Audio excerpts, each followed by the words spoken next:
الله وأشهد أن محمدا عبد الله ورسوله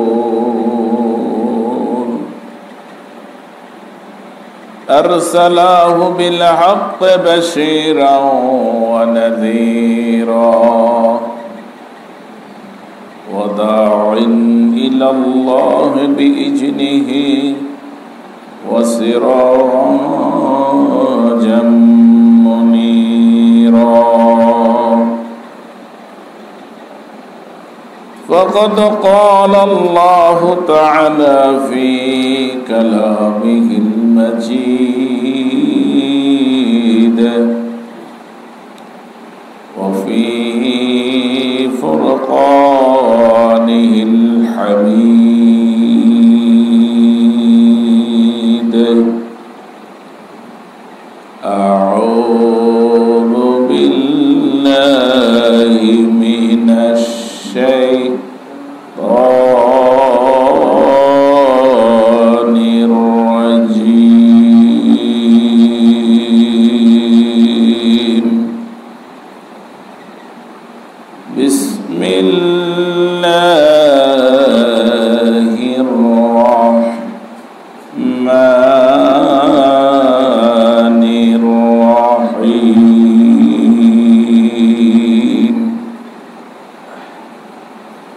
من آمن بالله واليوم الآخر وعمل صالحا فلهم أجرهم عند ربهم ولا خوف عليهم ولا هم يحزنون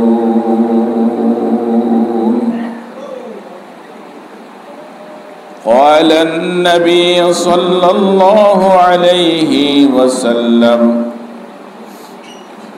إن الله لا ينظر إلى صوركم وأموالكم ولكن ينظر إلى قلوبكم وأعمالكم إن الله وملائكته يصلون على النبي يا أيها الذين آمنوا صلوا عليه وسلموا تسليما اللهم صل على سيدنا مولانا محمد وعلى آل سيدنا مولانا محمد পরের বাড়ি রং সাজাইয়া নিজের বাড়ি অন্ধকার ভাবিয়া দেখো না মন কে আছে তোমার আপনজন আল্লাহুম্মা সাল্লি আলা সাইয়্যিদিনা মাওলানা মুহাম্মদ ওয়া আলি সাইয়্যিদিনা মাওলানা মুহাম্মদ বালাগাল উলা বিকামালিহি কশফাত দুজা বিজামালিহি حسنت جميع خصاله صلوا عليه وآله الحمد لله আল্লাহ রব্বুল ইজ্জতের দরবারে লাখ কোটি সুজুদ যে রব্বুল আলামিন আজকে পবিত্র জুমার দিন আল্লাহর ঘর মসজিদে আসার বসার কিছু বলার এবং শোনার তৌফিক আল্লাহ নিয়াত করেছেন। এই জন্য মহান মনিবের দরবারে শুকরগুজার করছি। আলহামদুলিল্লাহ। রব্বানা লাকাল হামদ হামদান কাসীরান তাইয়িবান মুবারাকান ফি। সেই মহান রবের শুকরগুজার করে নিলাম, যিনি এই প্রকৃতির মধ্যে আল্লাহ রাব্বুল আলামিন সৃষ্টি জগতের মধ্যে আমাদেরকে শ্রেষ্ঠ হিসাবে আখ্যায়িত করে বিশ্বনবী মুহাম্মদুর রাসূলুল্লাহ সাল্লাল্লাহু আলাইহি ওয়াসাল্লামের উম্মত করে দুনিয়ায় প্রেরণ করে মহাগ্রন্থ আল কোরআন দিয়ে আমাদেরকে ধন্য করেছেন। এই জন্য মহান মনিবের দরবারে আরো একবার শুকরগুজার করছি। আলহামদুলিল্লাহ। সম্মানিত উপস্থিতি, আমরা গত জুমায় আলোচনা শুরু করেছিলাম লা তাকাব্বালাস সালাত, নামাজ কেন কবুল হয় না। প্রথম পর্ব আমরা শেষ করেছি, আজকে দ্বিতীয় পর্ব ইনশাআল্লাহ। আল্লাহ যদি তৌফিক দান করেন কিছু কথা বলতে চেষ্টা করব কোরআন এবং হাদিসের দুইটি আয়াতের আলোকে। আমরা প্রথমে কোরআন এবং হাদিসের দুইটি আয়াতের এবং হাদিসের সরল অর্থটা জেনে নেই, তারপরে আমরা সামনে অগ্রসর হব ইনশাআল্লাহ বিইজনিল্লাহ। আমা তৌফিক ইল্লা বিল্লাহ আলাইহি তাওয়াক্কালতু ওয়া ইলাইহিল মুনীব। আল্লাহ রাব্বুল আলামিন বলেন, মান আমানা বিল্লাহ, যারা ঈমান আনলো, যারা ঈমান আনলো তাদেরকে লক্ষ্য করে আল্লাহ বলছেন মান আমানা বিল্লাহ, যারা ঈমান আনলো, ওয়াল ইয়াউমিল আখির, আখিরাতের প্রতি, ওয়া আমিলাস সালিহান, এবং যারা নেক আমল করলো। তাহলে কাজ কয়টা? আল্লাহর প্রতি ঈমান আনা, মান আমানা বিল্লাহ, আল্লাহর প্রতি ঈমান আনা, ওয়াল ইয়াউমিল আখির, আখিরাতের প্রতি ঈমান আনা, ওয়া আমিলাস সালিহান, এবং নেক আমল করা। এই তিনটা কাজ যদি কোনো ব্যক্তি করে, তার পুরস্কার হিসেবে আল্লাহ বলছেন ফালাহুম আজরুহুম ইনদা রাব্বিহিম, আল্লাহ তাদের কাছে, তাদের জন্য পুরস্কার রেখেছেন, যা যা রেখেছেন, যেটা পৃথিবীর আর কেউ পাবে না। আল্লাহ বললেন ফালাহুম আজরুহুম ইনদা রাব্বিহিম, রবের কাছে সুরক্ষিত আছে তোমাদের পুরস্কার। সুবহানাল্লাহ।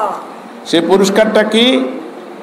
আল্লাহ রাব্বুল আলামিন বলছেন ওয়ালা খাউফুন আলাইহিম ওয়ালা হুম ইয়াহজানুন। দুইটা পুরস্কারের কথা আল্লাহ ঘোষণা করেছেন। একটি পুরস্কার হলো তোমাদের কোনো ভয় নাই, চিন্তা নাই, না দুনিয়ার জীবনে, না পরকালের জীবনে, না কবরের জীবনে, না হাসরের জীবনে, না ফুলসেরাতের জীবনে, কোথাও তোমাদের কোনো ভয় নাই, চিন্তা নাই। আল্লাহ বললেন ওয়ালা খাউফুন আলাইহিম, তোমাদের কোনো ভয় নাই, ভীতি নাই, চিন্তার কোনো কারণ নাই, ওয়ালা হুম ইয়াহজানুন। তোমরা যদি চিন্তা করো তাহলে তোমাদের ভয় দুনিয়াও নাই, পরকালও নাই। আল্লাহ রাব্বুল আলামিন অন্য জায়গায় বলছেন ইন্নাল্লাযীনা ক্বালু রাব্বুনাল্লাহু সুম্মা ইসতাকামু তাতানাজ্জালু আলাইহিমুল মালাঈকাতু আল্লা তাখাফু ওয়া লা তাহজানু ওয়া আবশিরু বিল জান্নাতিল্লাতী কুনতুম তুআদুন। আল্লাহ রাব্বুল আলামিন বলছেন বান্দারে, তুমি যদি আমাকে বিশ্বাস করো, রব হিসাবে স্বীকার করে নাও, আর এই কথার উপরে যদি তুমি ইস্তেকামাত থাকো, দৃঢ় থাকো, এই কথার উপরে যদি তুমি স্থির থাকতে পারো, দুনিয়ার জীবনে তোমার কোনো চিন্তা নাই, তোমার কোনো ভয় নাই, আমি তোমাকে দুনিয়ার জীবনে সফলতা দান করব, এবং তোমাকে সফলতা দান করতে করতে কবরে পৌঁছাবো। কবরে তোমার ভয় নাই, হাসরে ভয় নাই, ফুলছেরাতে ভয় নাই, এমনকি আমি তোমার জান্নাত পর্যন্ত পৌঁছাই দেব। কাজ কি? কাজ হলো আল্লাহকে বিশ্বাস করার পরে এই কথার উপরে ইস্তেকামাত থাকা। এটা হলো সরল অর্থ। আল্লাহ রাসূল সাল্লাল্লাহু আলাইহি সাল্লামের অগণিত হাদিস থেকে একটি হাদিস পাঠ করেছি। আন আবি হুরায়রা রাদিয়াল্লাহু তাআলা আনহু قال قال رسول الله صلى الله عليه وسلم إن الله নিশ্চয় আল্লাহ লা ইয়ানজুরু দেখেন না ইলা সুআরিকুম তোমার চেহারা ওয়া আমওয়ালিকুম তোমার কাজ। কে বলতেছে? আল্লাহ রাসূল বলতেছেন। লা ইয়ানজুরু, ইয়ানজুরু মানে দেখা। আল্লাহ লা নবীতে বলছেন, আল্লাহ বলছেন লা ইয়ানজুরু, আল্লাহ দেখেন না। কি দেখেন না? ইলা সুআরিকুম তোমার চেহারা, ওয়া আমওয়ালিকুম তোমার কাজ। আল্লাহ আমাদের চেহারা বানাইছেনি, কি বলেন? আল্লাহ আমাদের চেহারা বানাইছে কে? ফি আইয়ি সূরাতি মা শাআ আর রাক্কাবাক, আল্লাহ যেমন ইচ্ছা এমন চেহারা আল্লাহ বানাইছেন। তো আল্লাহ আমাদের চেহারার দিকে তাকায় না। আল্লাহ বলছে আমি চাই না তোমার চেহারার দিকে। লা ইয়ানজুরু, আমি দেখি না। ইলা সাওয়ারিকুম তোমার চেহারা, ওয়া আমওয়ালিকুম তোমার কাজও আমি দেখি না।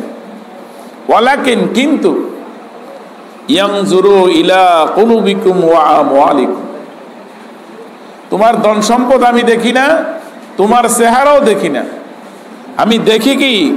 আমি দেখি তোমার কলবে কি আছে আর তোমার কাজটা কি, তোমার আমলটা কি। তোমার আমলটা দেখি আর তোমার নিয়তটা দেখি। তোমার নিয়তটা কি? তোমার অন্তরে কি প্রতিজ্ঞা, কি করতে চাও। এই জন্য আল্লাহ রাব্বুল আলামিন আমাদের আজকে খুতবার বিষয়বস্তু হলো নামাজ কেন কবুল হয় না, লা সালাত কেন সালাত হয় না, তাকাব্বালা আল্লাহর কাছে কবুল কেন হয় না। আমরা গত জুমায় কিন্তু আলোচনা করেছিলাম যে তাহারাতের পবিত্রতার কারণে আল্লাহ নামাজ কবুল করেন না, এবং সেগুলো ফরজিয়াতের বিষয়গুলো আলোচনা করেছিলাম। গোসলের ফরজ, তাইমুমের ফরজ, উজুর ফরজ। আজকে বাকি অংশগুলো ইনশাআল্লাহ আমরা আলোচনা করতে চেষ্টা করব। উজুর মধ্যে 17টি সুন্নাত আছে, 17টা মাসআলা, 17টা সুন্নাত। এখন আপনারা মিলাইবেন, পর্দার অন্তরালের মা বোনরা যারা বাড়িতে আছেন তারাও মনোযোগ সহকারে কথাগুলো শুনুন। কারণ আমাদের একটা দুর্ভাগ্য হলো এটাই যে আমরা ইমামদেরকে, হুজুরদেরকে, আলেমদেরকে কদর দিতে জানি না। আমরা হুজুরের কাজ লাগে জানাজার সময়, জানাজা দেওয়ার ইমাম সাহেব লাগে, কাফন দাফনের সময় ইমাম সাহেব লাগে, তালাক দিয়া লাইলে বউ তালাকের মাসালা বউটা হিরাই না ওনার লেখা হুজুরের কাম লাগে, আর সর্বোচ্চ বিয়ার সময় ইজাব কবুলের বেলা হুজুরের কাম লাগে। এছাড়া বাকি কোনো জায়গায় হুজুরের কোনো চাহিদা নাই, জিজ্ঞাসা করে না। আপনারাই তো বলেন এই তো এই বয়সে 60 বছর 70 বছরে কয়জন হুজুরের কাছে কোন বিষয় জিজ্ঞাসা করে আপনি আমল করছেন? করেন নাই। এই জন্য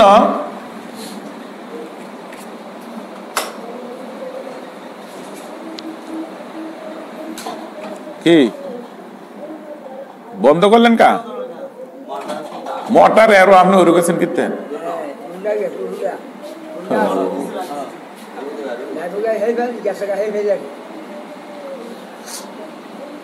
এই জন্য যেই বিষয়টা আমাদের জানার দরকার, জিজ্ঞাসা করার দরকার, এই জিনিসগুলো আমরা জিজ্ঞাসা করি না, জানি না, যার জন্য আমাদের জীবনে কমতি। অনেকের উজু আমাদের হয় না, উজু করি উজু হয় না। তাহলে আসুন উজুর 17টা সুন্নত, কয়টা সুন্নত আপনি আদায় করেন? এখন মিলাইবেন যে এই সুন্নতগুলো যদি আদায় না হয় আপনার উজু যে হচ্ছে না, এই উজু না হলে যে নামাজ কবুল হচ্ছে না, এই বিষয়টা নিজে নিজে একটু আত্মসমালোচনা করতে হবে। 1 নম্বর হলো নিয়ত করা, নিয়ত পড়া নয়। 1 নম্বর হলো নিয়ত করা, নিয়ত পড়া নয়। কথাটা আবার বুঝেন, নিয়ত করা, নিয়ত পড়া নয়। মনে মনে প্রতিজ্ঞা করা, সংকল্প করা, ওয়াদা করা আল্লাহর সাথে যে আল্লাহ আমি নামাজ পড়ার জন্য, পবিত্রতা অর্জনের জন্য উজু করছি। এটা মনে মনে আপনার সিদ্ধান্ত থাকতে হবে।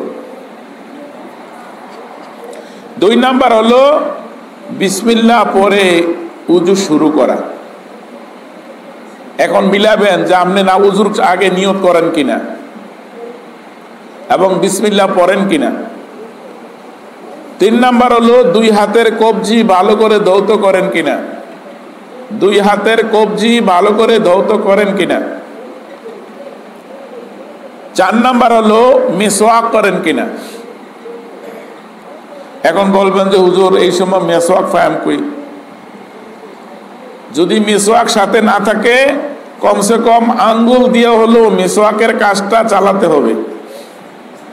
আর আরব দেশে দেখবেন তারা মিসওয়াক পকেটে থাকে, উজু করার সময় তারা মিসওয়াক ব্যবহার করে, তাইলে সুন্নত তারা আমরা চেয়ে বেশি আমল করে। 5 নাম্বার হলো 3 বার কুলি করা, যেটা আমরা গড়গড়ার সাথে কুলির কথা বলি। 3 বার নাকের মধ্যে পানি দেওয়া, নাক ঝাড়া। 3 বার মুখমণ্ডল ধৌত করা। এই মুখমণ্ডল ধৌতে গিয়ে আমি গত জুমায় বলছি, চুলের গোড়া থেকে শুরু করে থুতির নিচ পর্যন্ত, এক কানের লতি হইতে অপর কানের লতি পর্যন্ত, এই যে চৌহদ্দি আছে, এই চৌহদ্দিটারে ধৌত করা ফরজ।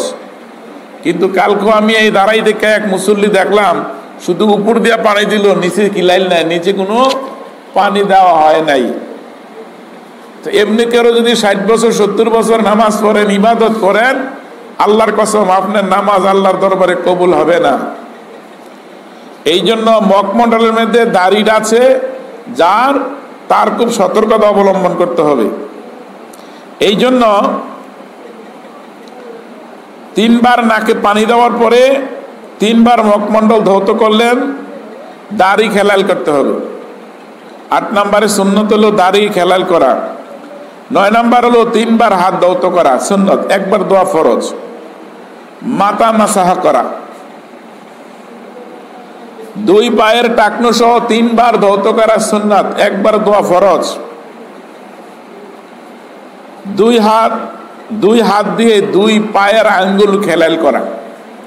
এই যে আমাদের আঙ্গুলগুলো আছে এগুলো খেলাইল করা, এগুলোর মধ্যে অনেক সময় ময়লা থাকে, পানি আটকায় থাকে, পরিষ্কার হয় না। তারপরে উজুর জায়গাগুলো ভালো করে ডলে মুছে মর্দন করা। 15 নাম্বার হলো ধারাবাহিক ভাবে ধৌত করা, যেইভাবে সুন্নত ওইভাবে দিতে হবে, ডান থেকে শুরু করতে হবে। 16 নাম্বার হলো তরতিবের সাথে উজু করা। 17 নাম্বার হলো ডান থেকে উজু শুরু করা এবং উজুর পরে আকাশের দিকে তাকাইয়া শাহাদাত আঙ্গুল উঠাইয়া কালিমায়ে শাহাদাত পাঠ করা। এই সুন্নতগুলো আপনি আমি করি কিনা এগুলো মিলেইতে হবে। নীরবে যখন আমরা বসি তখন আমরা দেখতে হবে, চিন্তা করে যে আমি যে উজু করলাম আর হুজুরে যে বলল, যে হুজুরের বলার সাথে আমার উজুর মিল আছে কিনা। যখন উজু করতে বসবেন তখনই আপনার মনে আসতে হবে যে ইমাম সাহেব হুজুরে যে কথাগুলো বললো উজুর কথা, আমি উজুটা ওইভাবে করতে পারছি কিনা। যদি না পারি, ভুল হইলে জিজ্ঞাসা করতে হবে। আর যদি জিজ্ঞাসা না করেন তাহলে সারা জীবন ভুলের মধ্যেই থেকে যাবেন। এই গোরামিটা কিন্তু আমাদের মাঝে আছে। এই জন্য আল্লাহ রাসূল সাল্লাল্লাহু আলাইহি সাল্লাম বলছেন ইন্নামাল আমালু বিন্নিয়াত। এই জন্য নিয়ত করার কথা আছে, নিয়ত পড়া নয়। আমরা দেশে কয় নিয়ত পড়া, নিয়ত পড়া নয়। অনেক দিন পর্যন্ত আমাদের দেশে অনেক জিনিস প্রচলিত আছে আমাদের মন গড়া, কিন্তু কোরআন হাদিসে নাই এমন জিনিস আমরা পড়ি। কথা আসবে ইনশাল্লাহ, আস্তে আস্তে সব কথাই শুনবেন। তাহলে এখন আসেন, আপনি যে উজু করলেন, এই 17টা মাসালার মধ্যে আপনি উজু যখন শেষ করলেন, এরপরে এই উজুটা কোন কোন কারণে উজুটা নষ্ট হয়ে যায়, কোন কোন কারণে উজু ভঙ্গ হয়ে যায়, এখানে আমাদের জানার বিষয় হলো যে কিছু কিছু বিষয় আছে যে আমরা নিজেরা গোরামি করি। আমি জানি, তোমার তো ভালোই জানি। যখন জিজ্ঞাসা করা হয় তখন তোমার তো আমি কম জানি না। এটা হলো একটা সবচেয়ে বড় গোরামি। অথচ আল্লাহ রাসূল সাল্লাল্লাহু আলাইহি সাল্লামের সাহাবাদের চরিত্র ছিল, আল্লাহ রাসূলের কাছে এসে বলতেন, ইয়া রাসূলুল্লাহ কোন আমলটা করলে আমি জান্নাতে যেতে পারবো, কোন আমলটা করলে জাহান্নাম থেকে বাঁচতে পারবো, এই কথাটা আমরা জানাই দেন। যখন আল্লাহ রাসূল সাল্লাল্লাহু আলাইহি সাল্লাম বলছেন, এমনি করে আল্লাহ রাসূলের কথাটা তারা গিট্টু দিছেন, আমলের জন্য গ্রহণ করে নিছেন। আর পূর্বে যে সিদ্ধান্ত ছিল সেই সিদ্ধান্তটা প্রত্যাহার করছে যে না, ওইটা মানা যাবে না, আল্লাহ রাসূল নিষেধ করেছে। কিন্তু আমরা কিন্তু এটা করতে পারি না। কই বাপদাদা কই রয়েছে, আমরাও করি। অসুবিধা কি? এই অসুবিধা কি? এইটা হলো আরেকটা গোঁড়ামি। অসুবিধা মানে আল্লাহ রাসূল বলছেন, আল্লাহ নিজেও বলছেন, মা আতাকুমুর রাসূলু ফাখুযুহু ওয়া মা নাহাকুম আনহু ফান্তাহু। আমার রাসূল যা দেন তা গ্রহণ করো, আর যা নিষেধ করে তা বর্জন করো। তাহলে আল্লাহ রাসূল যা করলেন না, যা বললেন না, যা করার অনুমতি দিলেন না, তা আপনি করবেন কেন? আর করতে গেলে বুঝতে হবে এটা বাতিল। এখন দেখেন 60টি কারণে আমাদের উযু নষ্ট হয়ে যায়। এই 60টি কারণের সাথে আরো কিছু কারণ আছে, ফিকহবিদরা কিছু কিছু কারণ উল্লেখ করেছে। পেশাব বা পায়খানার রাস্তা দিয়া কোনো কিছু বাইর হওয়া, পেশাব বা পায়খানার রাস্তা দিয়া কোনো কিছু বাইর হওয়া, এটা তো আমরা বুঝি। পায়খানা প্রস্রাব হইলে আমাদের কি হয়? উযু নষ্ট হয়ে যায়। এর মধ্যে একটা আছে হদস, মানে বাথরুম। বাথরুমের আগে ভাত কলম। আল্লাহ রাসূল সাল্লাল্লাহু আলাইহি সাল্লাম বলছেন যে ভাত কলমের আওয়াজ যদি না হয়, সৌত ও রিহা, গন্ধ যদি না পাও, আওয়াজ যদি না পাও, সন্দেহজনক হইলে উযু করার দরকার নাই। আর যদি তোমার সন্দেহ হয় যে আওয়াজ বাইরেছে, গন্ধ বাইরেছে, তাহলে তুমি উযু করে নাও। এটারে বলা হদস। কিন্তু কিছু কিছু বাতিল মতবাদের লোকেরা, যারা মারেফতের নামে কিছু ব্যক্তি সমাজে আছে, তারা কি কয় জানেননি? যে বাত কলম আইলো পায়খানার রাস্তা দিয়া, মুখ দিল, উযু করলো, লাভটা হইল কি? নাউযুবিল্লাহ। কত বড় জাহেল হলে পরে, কত বড় মূর্খ হতে পারে হলে পরে এমন কথা বলতে পারে। আল্লাহ রাসূলের বিধান, আল্লাহ বিধানে দিলেন, রাসূলের বিধান দিলেন, এর উপরে তো আপনার খবরদারি করার কোন সুযোগ নেই। আল্লাহ রাসূল বলছেন হদস আসলে, বাত কলম আসলে আপনার উযু নষ্ট হয়ে যাবে। আর আপনি কোন যে বাত কলম আইলো পিছনে রাস্তা দিয়া, উযু করলেন, মুখ ধুইলেন, পাও ধুইলেন, লাভ হইল কি? নাউযুবিল্লাহ। এক নাম্বার হলো পেশাব বা পায়খানার রাস্তা দিয়ে কোনো কিছু বাইর হওয়া। 2 নাম্বার হলো শরীরের কোন স্থান হইতে রক্ত বাহিরে গড়াইয়া পড়া। রক্ত বাইরে এসে এটা যদি গড়াইয়া পড়ে, উযু নষ্ট হয়ে যাবে। কিন্তু বাইরে এসে গড়াইয়া পড়ে নাই, উযু নষ্ট হবে না। যদি গড়াইয়া পড়ে, যতটুকুই গড়াক, শরীর থেকে একটু গড়াইলে উযু নষ্ট হয়ে যাবে। 2 নাম্বার হলো মুখ ভরে বমি হওয়া। যদি আপনি মুখ ভরে বমি করলেন, তাহলে আপনার উযু নষ্ট হয়ে যাবে। 4 নাম্বার হলো থুতুর সাথে রক্তের পরিমাণ কম বা বেশি হওয়া।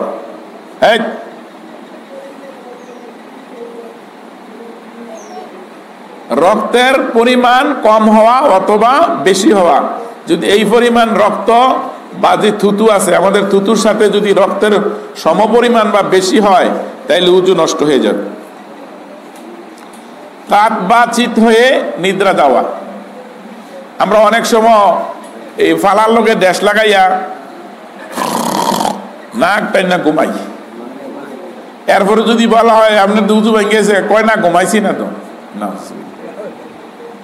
এমন কিছু কিছু মুসল্লি আছে যে প্রতিবার যতবারে মসজিদে আই এতবারে ঘুমায়, ঘুমাইয়া ফইরা যে আরেকজনের উপরে, এরপরে কয় তার উযু ভাঙছে না। কারণটা কি? কারণটা হলো মাসালা না জানার কারণে। কাত বা চিত হয়ে অথবা হেলান দিয়ে নিদ্রা যাওয়া, এটা ঘুম ভাঙবই। 6 নাম্বার হলো বেহুশ বা মাতাল হওয়া। যদি আপনি বেহুশ হয়ে যান, পাগল হয়ে যান, আপনার হিতাহিত জ্ঞান না থাকে, তাহলে আপনার উযু নষ্ট হয়ে যাবে। 7 নম্বরে নামাজের মধ্যে অট্ট হাসি দিলে, নামাজের মধ্যে হা হা হা করে হাসি দিলে আপনার উযু নষ্ট হয়ে যাবে। কারণ উযুর কারণে আপনি নামাজ পড়লেন, কিন্তু আপনার হাসির কারণে আপনার শরীরের অঙ্গ প্রত্যঙ্গগুলো যখন লুজ হয়ে যায়, তো আপনার অজান্তে বাত কলম এসে যেতে পারে, হদস এসে যেতে পারে। আপনার শিরাগুলো যদি লুজ হয়ে যায়, যে কোনো মুহূর্তে উযু নষ্ট হয়ে যেতে পারে।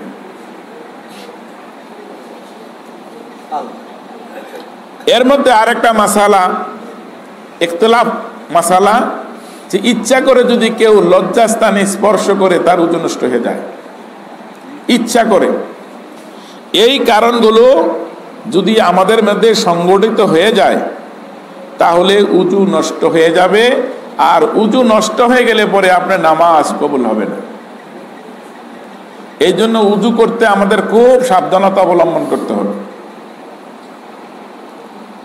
এই জন্য আমাদের জানি না, জানার চেষ্টাও করি না, বুঝি না, বুঝার চেষ্টাও করি না। বুঝতে হবে, জানতে হবে, জিজ্ঞেস করতে হবে। আমি সবসময় উদাহরণটা এইভাবে দেই। আপনারা দিয়াশলাই দেখছেন না আগে? এখনো তো দিয়াশলাইয়ের ব্যবহারটা কম হয়, কিন্তু আগে দিয়াশলাই ছিল, এখনো আছে। দিয়াশলাইয়ের ভিতরে কাঠি আছে, তার মাথার মধ্যে বারুদ আছে। কোন দেখি এই বারুদ আর কাঠি নিজে নিজে কখনো কোনোদিন জ্বলতে দেখেছেন? দেখছেন? এই কাঠি একজনের বাহির কইরা তার পাশে যেমন পারদ থাকে বা বারুদ থাকে, সেখানে ঘষা দেওয়ার সাথে সাথে এটা আগুন জ্বলে ওঠে। ইমাম সাহেবরা হইল সেই দিয়াশলাইয়ের কাঠির মতন, তারা বক্সের ভিতরে পুরা থাকে। আপনি যতক্ষণ পর্যন্ত ইমাম সাহেবরে প্রশ্ন না করবেন ততক্ষণ পর্যন্ত ইমাম সাহেব ইচ্ছা করে কোনো কথার উত্তর আপনাকে দিবে না, প্রয়োজন মনে করে না। যদি প্রয়োজন মনে করে দিবে, নাই দিবে না। এই জন্য আপনার খোসা দিতে হইব। ওই যে দিয়াশলাইয়ের কাঠি যেমন তার বারুদের মধ্যে খোসা লাগে, এই মসজিদও আইলো ইমাম সাহেবের একটু খোসা দেওয়ার লাগবো, যে হুজুর এই মাসালাটা আমি জানি না, এই বিষয়টা জানি না, এইটা আমার একটু জানার দরকার, এইটা আমার একটু জানার দরকার। কিন্তু আমরা বলি না। না বলার কারণে আমরা মূর্খ হয়ে রয়েছি, জাহেল হয়ে রয়েছি। কিয়ামতের দিন আপনাকে জিজ্ঞাসা করা হবে, জমির খতিয়ান বুঝলা, জমির ফর্সা বুঝলা, জমির আইল ঠেলা বুঝলা, জমি বাইরে অংশ আনা বুঝলা, দুনিয়ার সব হিসাব নিকাশ বুঝলা, কিন্তু নামাজের আগে দেয়া উজু করাটা বুঝলা না কেন? এই মূর্খতারা তোমার মধ্যে রইল কেন? এই জন্য এই জাহালাতের জন্য কিয়ামতের দিন জাহান্নামে যেতে হবে, এই মূর্খতার জন্য। এই জন্য আল্লাহ রাব্বুল আলামিন সর্বপ্রথম আল্লাহ রাসূলের কাছে নাজিল করলেন, ইকরা, পড়ো, পড়তে হবে। এই গেল উজুর মাসালাগুলো। ফরজ গোসলের নিয়ম, আল্লাহ রাসূল সাল্লাল্লাহু আলাইহি সাল্লাম কিভাবে ফরজ গোসল করতেন আর আমরা কেমনে ফরজ গোসল করি একটু মিলাইবেন। আল্লাহ রাসূল সাল্লাল্লাহু আলাইহি সাল্লামের এই ফরজ গোসল সম্পর্কে কন্তদেহী ভালো কে বলতে পারবো? একটা দাদা ছেড়ে দিলাম আপনাদের কাছে, দেখি আল্লাহ রাসূল সাল্লাল্লাহু আলাইহি সাল্লামের এই মানে ফরজ গোসলটার ব্যাপারে সবচেয়ে বেশি কে বেশি জানবে? সেটা জানবে আল্লাহর রাসূল সাল্লাল্লাহু আলাইহি সাল্লামের স্ত্রী।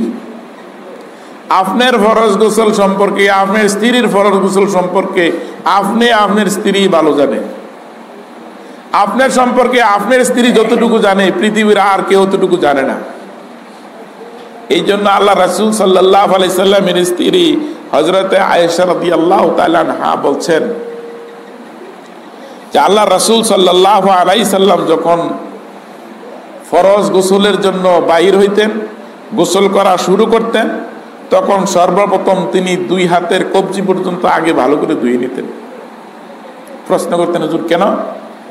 কারণ রাত্রে আল্লাহ রাসূল বলছে, ঘুমের ঘরে আমার হাত কোথায় ছিল আমার মনে নাই, খেয়াল নেই, নাপাক জায়গায়ও লাগতে পারে। সুতরাং এই জন্য আল্লাহ রাসূল সাল্লাল্লাহু আলাইহি সাল্লাম প্রথমে ইজা আকতাসালা মিনাল জানাবাতি গাসলা ইয়াদিহি, আগে হাত দুইটা ধুয়ে নিতেন, ও তাউদান wudu'an, এবং উজু করে নিতেন, লিসসালাতি, নামাজের মতন উজু করে নিতেন। যেইভাবে নামাজে উজু করা হয় আল্লাহ রাসূল সাল্লাল্লাহু আলাইহি সাল্লাম হাত ধুয়ে এইভাবে উজু করে নিতেন। সুম্মা ইয়াক্তাসিলু সুম্মা তুখালিলু বিয়াদিহি, তখন তিনি খেলাইল করতেন হাতগুলো মাথা, হাত্তা ইযা যান্না আন্নাহু আরওয়া, আল্লাহ রাসূল সাল্লাল্লাহু আলাইহি সাল্লাম বলছেন তখন নাপাক জায়গা ধুয়ে নিতেন, নাপাক অংশটা ধুয়ে নিতেন।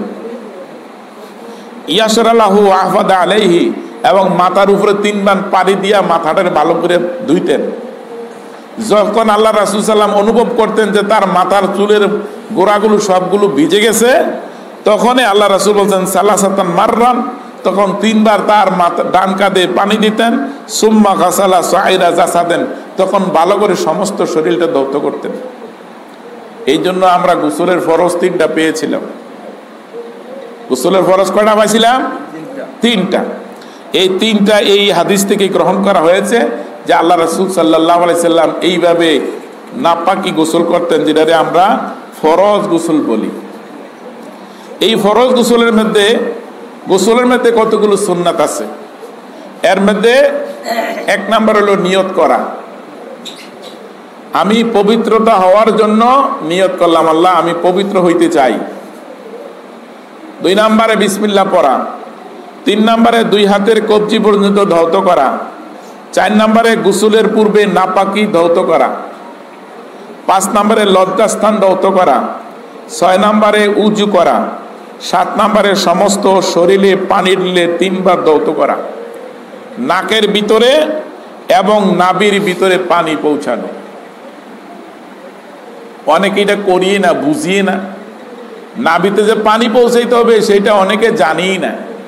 কারণ এই নাভির সাথে আমাদের মায়ের সাথে সম্পর্ক ছিল, নাভি দিয়ে খানায় আসতো। এই নাভির ভিতরে রগ আছে, সেখানে আকর্ষণ হয়, কিছু ময়লা জমে, পানি দিয়ে সেই ময়লাগুলো দূর করা লাগে। কিন্তু এগুলো আমাদের দেশে হয় না, আমরা জানি না, বুঝি না, গোসল করে এসে যায়, কিন্তু আসলে ফরজ গোসল আদায় হয় না।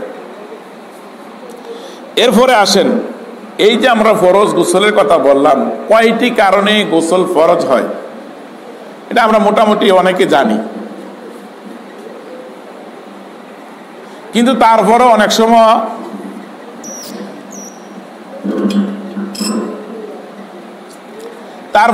সময় দেখা গেছে যে আমাদের অজানার কারণে অনেক মাসালা বাকি থেকে যায়। যেমন মনে করেন, নারী এবং পুরুষ উভয়ের ক্ষেত্রে স্বামী স্ত্রী সহবাসের পরে গোসল করা ফরজ। স্বপ্নদোষ হলে নারী পুরুষ উভয়ের উপরে গোসল করা ফরজ। একজন মহিলা প্রশ্ন করছে, ইয়া রাসূলুল্লাহ, মহিলাদের কি স্বপ্নদোষ হয়? আল্লাহ রাসূল সাল্লাল্লাহু আলাইহি ওয়াসাল্লাম বলছেন, অবশ্যই স্বপ্নদোষ হয়, না হলে তো তার সন্তান হতো না। তাহলে নারী পুরুষ উভয়ের স্বপ্নদোষ হলে পরে যদি তার বীর্য দেখতে পায়, কাপড়ের মধ্যে দাগ দেখতে পায়, তার উপরে গোসল করা ফরজ। কেউ যদি নারী পুরুষ উভয় যদি ইচ্ছা করে বীর্যপাত ঘটায়, অথবা নারীদের লজ্জাস্থানে যদি অঙ্গুলি অথবা কোনো কিছু প্রবেশ করায়, তাহলে তার উপরে গোসল ফরজ। মহিলাদের জন্য আরো 2টা স্তর বেশি রয়েছে। সেটা হলো যখন তার মাসিক যেদিন বন্ধ হয়ে যাবে ওই দিন তার উপরে গোসল করা ফরজ। এখন এই মাসিকটা হলো, কোরআনের ভাষা হলো হায়েজ। আমরা মাসিক বলি, পিরিয়ড বলি, ঋতুস্রাব বলি। এটার সময় হলো আশারাত আইয়াম, 10 দিন। 10 দিন হলো সর্বোচ্চ সময়। এখন 10 দিনের মধ্যে যদি আপনার রক্ত প্রবাহিত হয়, তাহলে আপনাকে এই মহিলায় নামাজ রোজা কোনো কিছু করতে পারবে না।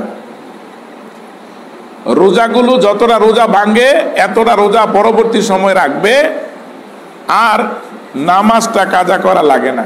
আল্লাহ তাকে মাফ করে দিয়েছেন, সুবহানাল্লাহ। তবে যদি 10 দিনের পরে 11 দিন, 12 দিন, 15 দিন যদি ঋতুস্রাব চলতে থাকে, তাহলে 10 দিনের পরে আর নামাজ রোজা কাজা করতে পারবে না, নামাজ রোজা পড়তে হবে। এমন প্রশ্ন করুন, হুজুর এই অবস্থা কেমনে পড়বো? আল্লাহ রাসূল সাল্লাল্লাহু আলাইহি সাল্লাম বলছেন, মোটা করে কাপড় দিয়ে পট্টি বানাইয়া সে পট্টি পরে নামাজ পড়তে হবে। আমাদের দেশের লেংটি বলে, গুসলেংটি বলে, যেটারে যে বলেন, লেংটি পড়তে হবে, নামাজ ছাড়া যাবে না। কিন্তু আমাদের দেশের মহিলারা অজুহাত হলো যে আমার শরীর ভালো না, নামাজ পড়ি না। 10 দিনের পরে আপনাকে আর রুখসত দেওয়া হয় নাই শরীয়তে, নামাজ পড়াই লাগবে। 5 বার যদি কাল লাগে, 5 বারে লেংটি পরে আপনার নামাজ আদায় করতে হবে, নামাজ জন্য ছাড় নাই। যেই দিন আপনার এই রক্ত বন্ধ হয়ে যাবে ওই দিন গোসল করা ফরজ। 10 দিনের মাথায়, কিন্তু বাকি সময়টা আপনার উপরে ফরজ না। 5 নম্বর হলো নিফাস। নিফাসটা হলো মায়ের গর্ভ থেকে সন্তান দুনিয়া আসার পরে 40 আইয়ম 40 দিন মায়ের গর্ভ থেকে রক্ত প্রবাহিত হয়, 1 ফোঁটা 2 ফোঁটা করে, 40 দিন মনে রাখতে হবে। সর্বোচ্চ 40 দিন, কারো 10 দিন, কারো 5 দিন, কারো 20 দিন। এটা শরীরের কন্ডিশনের উপরে রক্তের প্রবাহিত হয়। এই 40 দিনের মধ্যে যেই দিন বন্ধ হয়ে যাবে ওই দিনে তাকে গোসল করা ফরজ। আর যদি কারো 40 দিন হয়, 40 দিনের মাথায় গোসল করা ফরজ। যদি 41 দিন হয়, 42 দিন হয়, 43 দিন হয়, 44 দিন হয়, তাহলে সেই দিন আর নামাজ রোজার কোনো ফাঁক নাই, নামাজ পড়তে হবে। এই 40 দিন নামাজ রোজা লাগে না। রোজা ভাঙলে রোজা আদায় করা লাগে, নামাজ কাজা করা লাগে না, কিন্তু 40 দিনের পরে গেলে আপনাকে লাগবে। আর যদি কারো 10 দিন হয়, 5 দিন হয়, এখানে বন্ধ হয়ে যায়, তো বাকি সময়টা নামাজ রোজা শুরু করতে হবে। যদি নামাজ এই 40 দিনের অবস্থায় যদি দেখা গেছে 40 দিনও বন্ধ হয় না, এটার বলা হয় ইস্তেহাজা, এটা হলো বিমার। ওই একই অবস্থায় মাসিকের সময় যেমনি করে আপনার লেংটি পরে নামাজ পড়া লাগে, ঠিক এই অবস্থায় আপনাকে লেংটি পরেই নামাজ পড়তে হবে, নামাজ ছাড় দেওয়া যাবে না।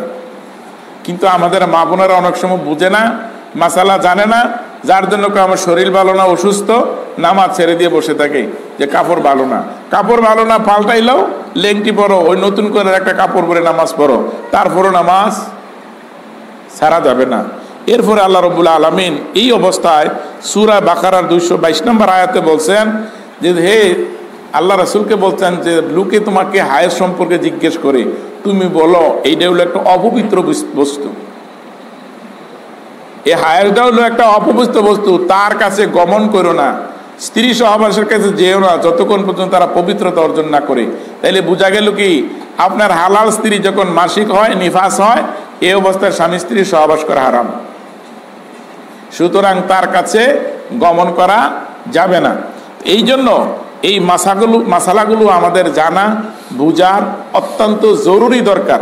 মা বোনেরা মাসালা না বুঝার কারণে অনেকে নামাজ ছেড়ে দিয়েছেন। যেমন মনে করেন ছোট বাচ্চা পেশাব করে দিয়েছেন, তখন পেশাব করার কারণে বলে কি যে আমার কাপড়টা ভালো না, নামাজ পড়তাম না, আমার ফুতে পেশাব করেছে, মেয়েটা পেশাব করে দিছে। আপনি যে পেশাব করছেন গোসল করছেন নি? কথার উত্তর দিন, গোসল করছেন? পেশাব করলে গোসল ফরজ হয়, পায়খানা করলে গোসল ফরজ হয়, দোয়া পবিত্রতা অর্জন করেন, উজু করেন। ঠিক বাচ্চাদের বেলা একই অবস্থা। যদি আপনার শরীরে লেগে যায়, ভিজা একটা কাপড় দিয়ে মুছা দেন, ভালো একটা কাপড় পাল্টাই নামাজ পড়েন। গায়ের মধ্যে পেশাব লেগে গেলে গোসল করতে হবে, এটা শরীয়ত না, এটা একটা তুহমত, এটা হলো একটা মানে অজুহাত যে আমার বাচ্চারা পেশাব করে দিচ্ছে, কাপড়টা ভালো না। ওই এদিন রাজমিস্ত্রি কাজ করে গেলাম যে সারাদিন তো কাজ করলা, রোদের মধ্যে হাড় ভাঙ্গা পরিশ্রম করলা, তো নামাজটা তো বললাম না, কাপড়টা ভালো না। আমি বলি তুমি তো মহিলা না, তুমি তো পুরুষ মানুষ, কই পেশাব করেছে? তো পেশাব করেছে গা, পেশাব কি পর্যন্ত পড়লে, কি পর্যন্ত পেশাব লাগলে কাপড়টা পবিত্রতা করতে হবে, এটা তো তুমি জানো নি, কয় না। তো না জানলে এত একটা বড় 60 বছর 70 বছর হয়েছে গা, 60 বছর বয়স হয়েছে গা, এখনো এইটাই